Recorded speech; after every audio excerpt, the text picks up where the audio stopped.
Hola, hola, y así arrancamos este día viernes 9 de julio del 2021, programa número 190 de esto que llamamos Lee conmigo la Biblia. Un día muy especial para la República Argentina, ya que celebramos la independencia de nuestro país, 205 años, digo bien, de la independencia que se declarara ya por el año 1816, un 9 de julio. Para todos ustedes, un enorme saludo y por supuesto rogamos la bendición de Dios sobre nuestro país que tanto lo necesitamos. Y ya comenzamos con nuestro devocional del día de hoy.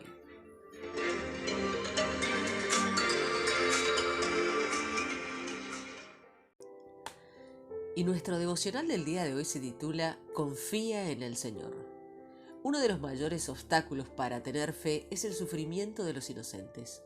Por lo general, es una de las primeras preguntas planteadas en los grupos que surgen a partir de la iglesia o en algún grupo o centro religioso.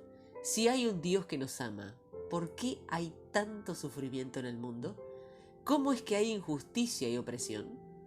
Estas son algunas de las preguntas muy importantes y necesarias que no tienen una respuesta fácil. Sin embargo, Dios es capaz de salir a nuestro encuentro en medio de sufrimientos y luchas. De forma extraordinaria, la gente que ha pasado por un sufrimiento grande es a menudo la que tiene una fe más fuerte.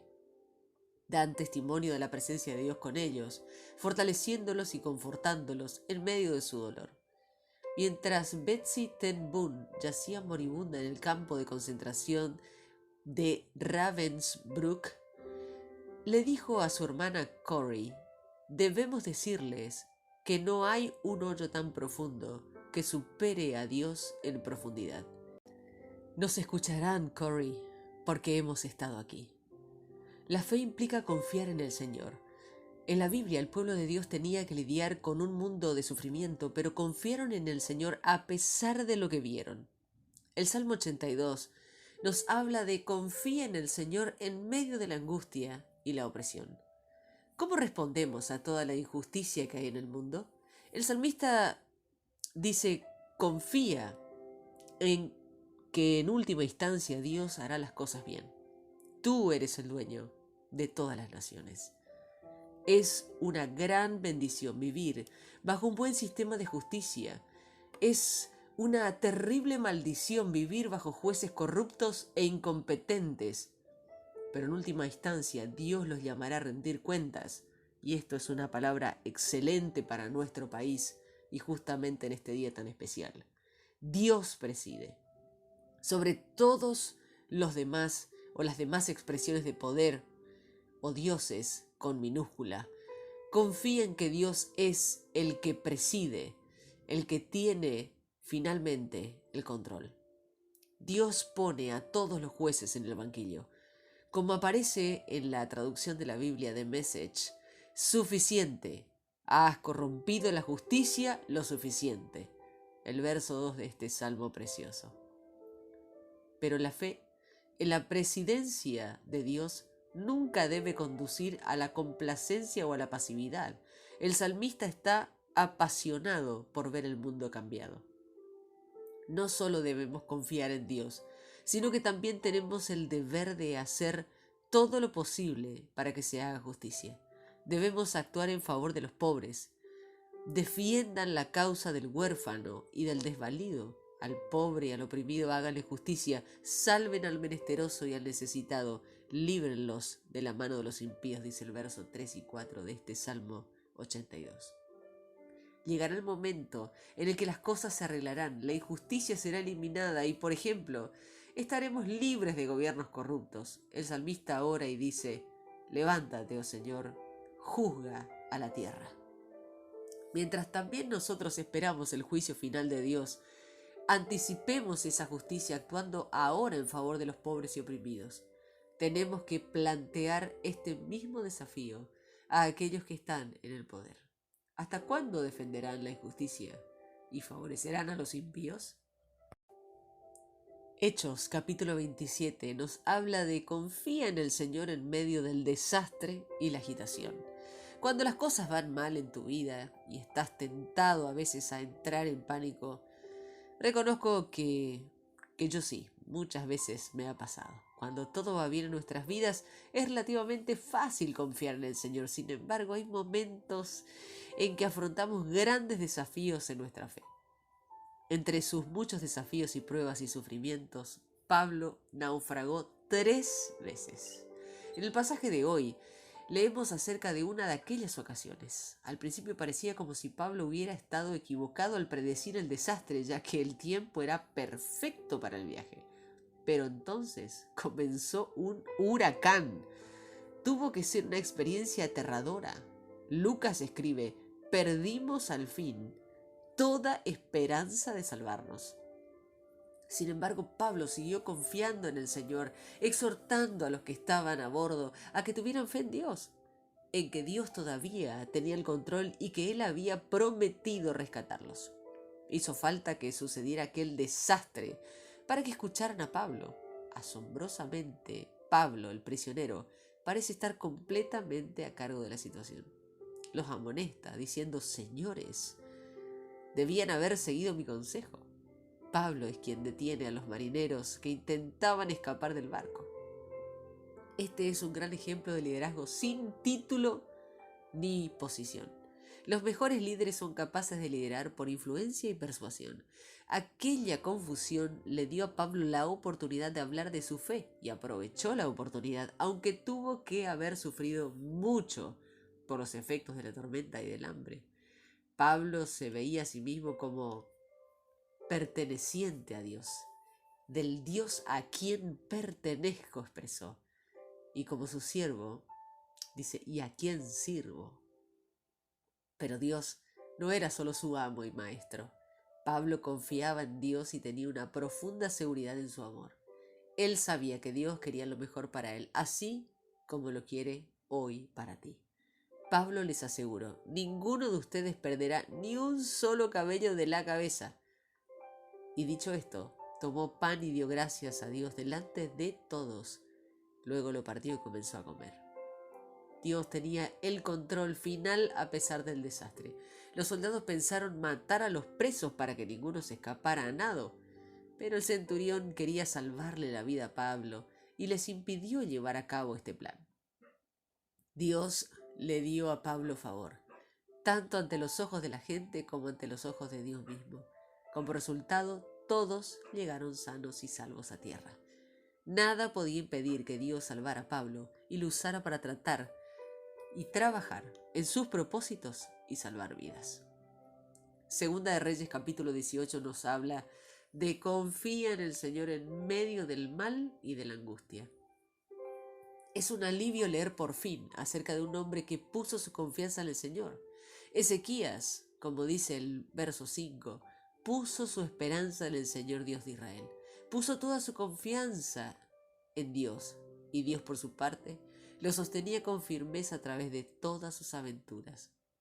Una de las primeras acciones de Ezequías cuando se hizo rey fue destruir todas las cosas que impedían al pueblo obedecer a Dios. Quizás haya cosas en tu vida que son una barrera para que obedezcas a Dios. Aunque parezcan vitales, no hay nada tan vital como la obediencia a Dios. Dios quiere ayudarnos a obedecerle. Pregúntale y Él te honrará, como lo hizo con Ezequías. El Señor estaba con Ezequías y por tanto tuvo éxito en todas sus empresas. En el año 701 a.C., Ezequías se enfrentó a un enemigo muy poderoso encarnado en el rey de Asiria, que se burlaba de él y lo ridiculizaba. Leemos sobre estos acontecimientos históricos no solo en la Biblia, sino también en otros relatos antiguos. En el relato de Sennacherib acerca de estos acontecimientos está escrito: en cuanto a Ezequías el judío, no se sometió a mi yugo. Él habla de Ezequías de forma arrogante, sintiéndose abrumado por el terror que inspira el esplendor de mi señorío. Sennacherib despreciaba la dependencia de Ezequías del Señor. No dejen que Ezequías los persuada a confiar en el Señor diciendo, sin duda el Señor nos librará. De alguna manera Ezequías tuvo que haberse ganado el respeto de su pueblo porque siguieron sus instrucciones. Pero el pueblo, dice el verso 36, permaneció en silencio y no respondió ni una sola palabra porque el rey lo había ordenado. No le respondan. Ezequías oró ante su poderoso enemigo, se rasgó las vestiduras, se vistió de luto y se fue al templo del Señor. Una delegación se dirigió al profeta Isaías y le manifestaron, así dice Ezequías, hoy es un día de angustia, castigo y deshonra. Eleva pues una oración por el remanente del pueblo que aún sobrevive. La respuesta de Isaías fue, así dice el Señor, no temas por las blasfemias que has oído. No solo el mismo Ezequías confió en el Señor, también persuadió al pueblo para que confiara en el Señor. A lo largo de los años, he notado a lo largo de este pasaje una lista de desafíos que hemos enfrentado. Es increíble mirar en retrospectiva y ver la manera en que Dios nos ha librado en tantas áreas. Sin importar cuáles sean los desafíos que afrontas hoy, anótalos, pon tu confianza en el Señor, cree que Él estará contigo y te dará éxito en todo lo que te pida hacer. Iniciamos nuestra lectura en el libro de Salmos, capítulo 82. Dios preside la asamblea de los dioses, Él dicta sentencia en medio de los dioses. ¿Cuánto tiempo más seguirán defendiendo las injusticias y colocándose al lado de los que no toman en cuenta a Dios? Defiendan a los débiles y a los huérfanos, háganle justicia al pobre y al necesitado, ayuden a los pobres y a los indefensos, protéjanlos de la gente perversa. Ellos no saben lo que está pasando, no entienden, andan en la oscuridad mientras tanto el mundo se cae a su alrededor. Ustedes son dioses, dije, son todos hijos del Dios Altísimo. Sin embargo, morirán al igual que todos los seres humanos, como ha sucedido con otros líderes. Dios mío, levántate y juzga la tierra, pues todas las naciones son propiedad tuya. Hechos, capítulo 27, versículos 13 al 44. Cuando empezó a soplar un viento suave que venía del sur, ellos pensaron que había conseguido el viento que querían. Entonces subieron al ancla y navegaron muy cerca de la costa de Creta. Pero entonces llegó de la isla un viento huracanado llamado nororiental. La tormenta empujó al barco y no lo dejaba navegar contra el viento. Entonces dejamos que el viento nos llevara. Fuimos al otro lado de la pequeña isla llamada Cauda y con mucha dificultad pudimos subir el bote salvavidas. Después de asegurarlo, los hombres ataron las cuerdas alrededor del barco para reforzarlo. Tenían miedo de que el barco golpeara los bancos de arena de Sirte. Entonces bajaron las velas, dejaron que el viento se llevara el barco. Al día siguiente, el viento soplaba tan fuerte que comenzaron a arrojar la carga del barco al mar. Un día después, con sus propias manos, tiraron el equipo del barco. Al ver que no aparecían ni el sol ni las estrellas durante muchos días, y la tormenta continuaba con más fuerza, perdimos toda esperanza de salvarnos. Ninguno de nosotros había comido en muchos días. Entonces Pablo se puso en pie en medio de todos y dijo: Señores, ustedes debieron haberme hecho caso de no navegar desde Creta, y así no hubieran tenido tantos problemas y pérdidas. Pero ahora les digo que no se preocupen, que ninguno de ustedes perderá la vida, solamente se perderá el barco. Por lo tanto, alégrense. Anoche, Dios, a quien pertenezco y sirvo, envió un ángel que me dijo: Pablo, no tengas miedo. Vas a presentarte ante el emperador. Dios salvará tu vida y la de todos los que navegan contigo. Así que tengan valor, porque yo tengo fe en Dios y sé que todo pasará tal como me dijo el ángel. Pero encallaremos en alguna isla. 2 semanas después estábamos flotando en el mar Adriático y los marineros pensaron que estábamos cerca de tierra. Midieron la profundidad del agua y observaron que era de 37 metros. Un poco más adelante volvieron a medir la profundidad. Ahí era de 27 metros. Tuvieron miedo de estrellarse contra una roca, entonces arrojaron al agua 4 anclas en la parte trasera del barco y se pusieron a rogar que llegara la luz del día. Los marineros trataron de escapar del barco, haciéndose los que iban a sacar un ancla de la parte delantera del barco. Pero Pablo les dijo al oficial y a los soldados: si estos hombres no se quedan en el barco, ustedes perderán la vida. Entonces los soldados cortaron las cuerdas que sostenían el bote salvavidas y lo dejaron caer al mar. Antes de que amaneciera, Pablo empezó a convencerlos de que comieran algo, diciendo: llevan 2 semanas esperando a ver qué pasa sin comer nada. Les ruego que coman algo porque lo necesitan para poder sobrevivir. Luego, ninguno perderá ni un solo cabello de la cabeza. Después de decir esto, tomó pan en sus manos y dio gracias a Dios ante todos. Después lo partió y empezó a comer. Todos se sintieron mejor y ellos mismos se animaron a comer. Éramos 276 personas en el barco. Después de comer lo suficiente, tiraron al mar todo el trigo para que el barco estuviera más liviano. Cuando amaneció, los marineros no reconocieron la tierra, pero vieron una bahía con playa y decidieron navegar hasta la orilla si era posible.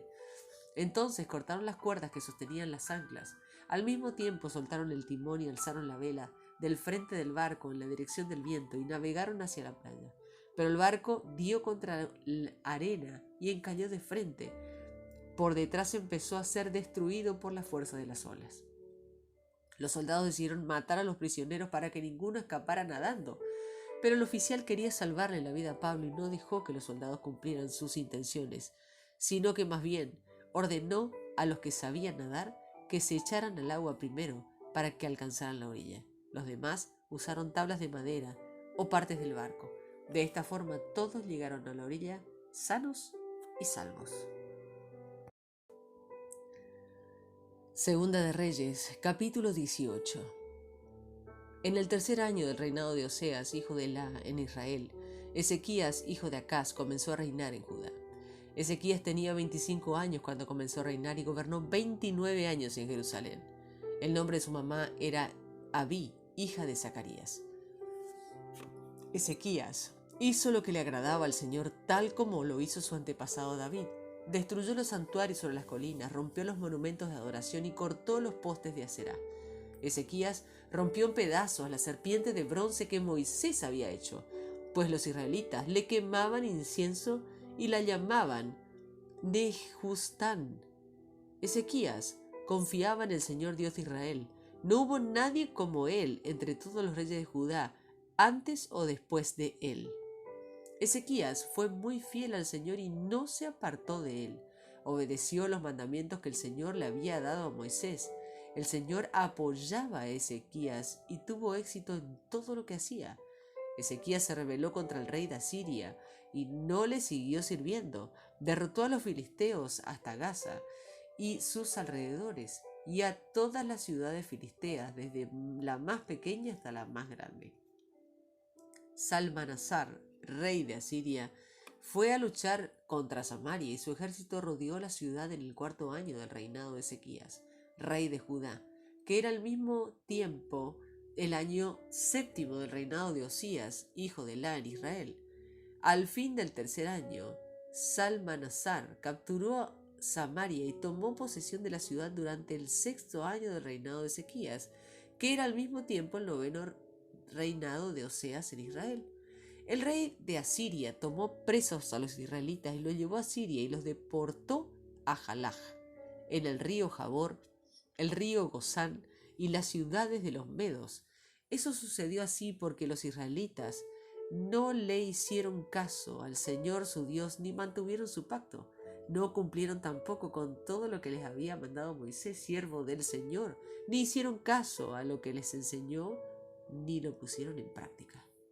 Durante el año 14 del reinado del rey Usías, Sennacherib, rey de Asiria, salió a atacar a todas las ciudades fortificadas de Judá y las capturó. Entonces Ezequías, rey de Judá, le mandó este mensaje al rey de Asiria que estaba en Laquis: he cometido un grave error, retírate y te pagaré el tributo que me impongas. Entonces el rey de Asiria le exigió a Ezequías, rey de Judá, que le pagaran 9.900 kilos de plata y 990 kilos de oro. Ezequías le entregó toda la plata que estaba en el templo del Señor y en la tesorería real. En aquel tiempo Ezequías quitó el oro que cubría las puertas del templo del Señor y los postes de las puertas que él mismo había colocado ahí y se los entregó al rey de Asiria. El rey de Asiria mandó a sus 3 comandantes más importantes con un gran ejército para atacar al rey Ezequías de Jerusalén. Saliendo de Laquis, fueron a Jerusalén y tomaron sus posiciones junto al acueducto cerca del estanque superior que está camino al campo del lavandero. Llamaron al rey y salieron a atenderlo Eliakim, hijo de Hilquías, que era el administrador del palacio real, el cronista Sebna y Joa, hijo de Asaf, que era el secretario. El comandante en jefe le dijo: díganle a Ezequías que esto es lo que dice el gran rey, el rey de Asiria. ¿Por qué estás tan confiado? ¿Acaso piensas que la guerra se hace tan solo con palabras?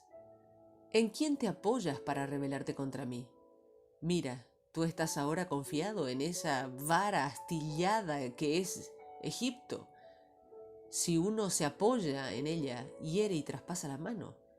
Eso es lo que es el faraón, rey de Egipto, para todos los que se apoyaron en él. Si me sales con eso de que confiamos en el Señor nuestro Dios, ¿no es ese mismo Dios del que Ezequías ordenó quitar los altares y santuarios en las colinas, cuando les dijo a Judá y a Jerusalén: ustedes solo deben adorar frente a este altar en Jerusalén? Ahora haz un trato con mi señor, rey de Asiria, y te daré 2.000 caballos, si puedes conseguir jinetes que los montes. No irás a rechazar la oferta de un capitán, así sea uno de los siervos menos importantes de mi señor, y ponerte a confiar en el rey de Egipto para que te dé carros de combate y caballos. Mira, ¿crees que viene a destruir este lugar sin la ayuda del Señor? Pues el mismo Señor fue el que me dijo: sube y destruye este país. Entonces Eliakim, hijo de Hilquías, y Sebna y Joa le dijeron al comandante: por favor, háblanos en idioma arameo, pues nosotros tus siervos entendemos ese idioma. No nos hables en idioma de Judá, porque nos escuchará la gente que está sobre la muralla. Pero el comandante en jefe les dijo: ¿acaso mi señor me mandó a hablarles solo a su señor y a ustedes? ¿No me mandó él a decirle a la gente que está sentada en la muralla y a ustedes que se tendrán que comer sus propios excrementos y beber su propia orina? Luego se puso en pie y gritó fuerte en lenguaje de Judá: oigan lo que les dice el gran rey, el rey de Asiria. Esto es lo que él dice: no se dejen engañar por Ezequías, porque él no los podrá salvar de mi poder. No permitan que Ezequías los haga confiar en el Señor diciendo: seguro que el Señor nos librará y no dejará que esta ciudad caiga en manos del rey de Asiria.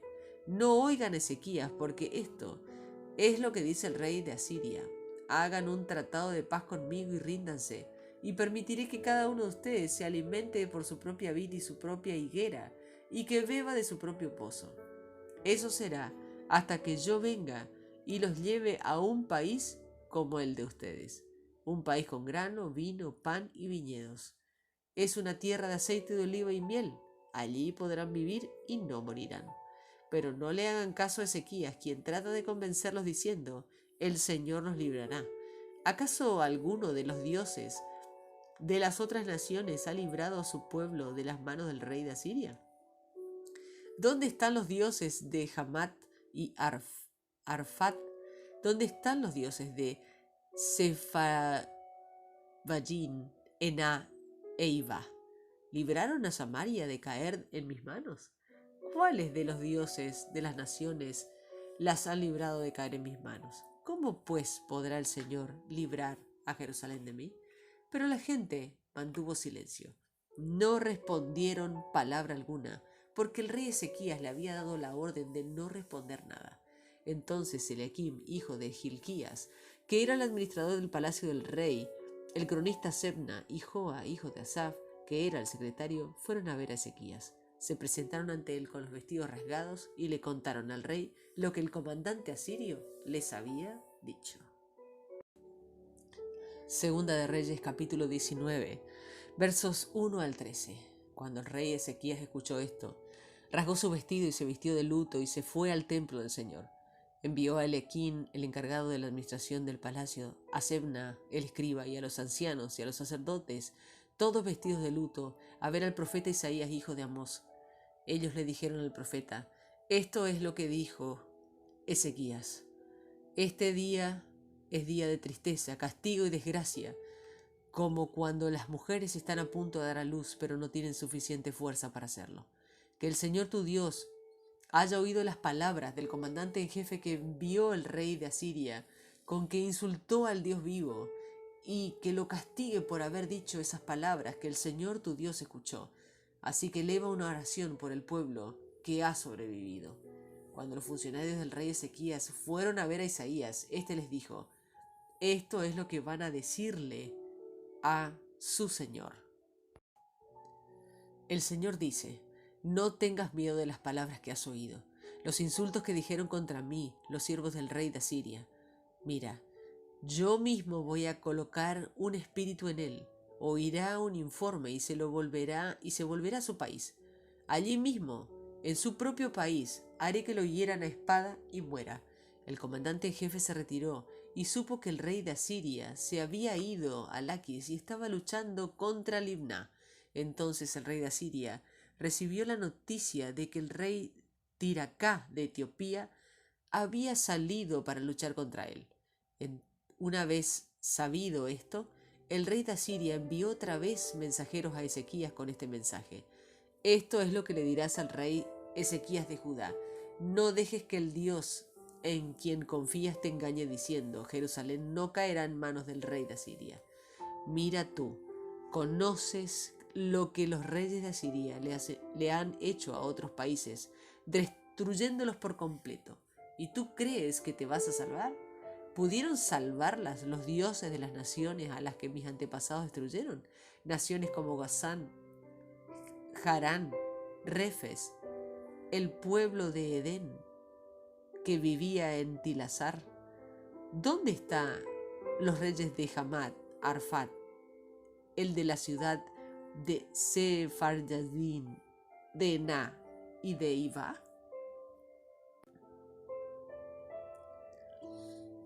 Terminamos así con nuestra lectura del día de hoy y te invitamos a compartir esta oración. Señor, gracias porque un día habrá justicia para todos y pondrás las cosas bien. Mientras tanto, ayúdame a actuar en el nombre de los pobres y de los oprimidos de nuestro mundo. Señor, gracias por protegerme aun cuando ocurre un desastre. Ayúdame a no tener miedo cuando las cosas salen mal, sino más bien a mantener mi coraje y tener fe en ti. Señor, gracias, porque podemos confiar en ti en todas las circunstancias. Hoy te entrego todos los desafíos que enfrento. Confío en ti. Amén.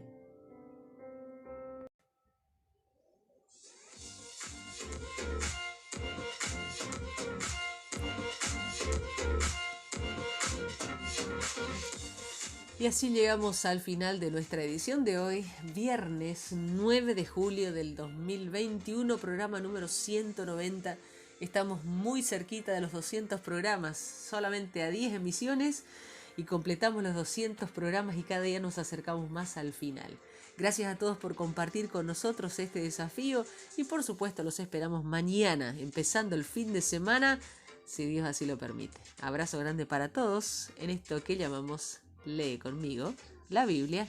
Bendiciones.